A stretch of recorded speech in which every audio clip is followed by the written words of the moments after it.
তো আজ দুপুরে খেতে চলে আসলাম।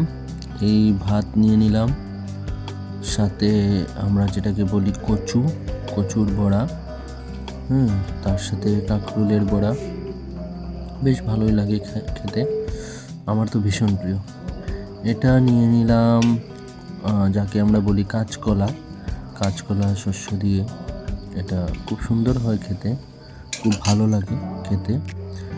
তারপর আলু আর স্কোয়াশ দিয়ে ডিম কারি বানানো হয়েছিল, সেটা নিয়ে নিলাম। একটু ঝোল নিয়ে নিচ্ছি, কারণ ঝোল ছাড়া একদমই খেতে পারি না, একটু শুকনো শুকনো হলে খেতে কষ্ট হয়। আর একটু ডাল নিয়ে নিলাম, কারণ তরকারি তো সবটা ভাত তো তরকারি দিয়ে খাবো না, তো একটু ডাল নিয়ে নিলাম। এই আজকে দুপুরের লাঞ্চ, এটা দিয়ে দুপুরের লাঞ্চটা হয়ে যাবে। তো থ্যাংক ইউ সো মাচ।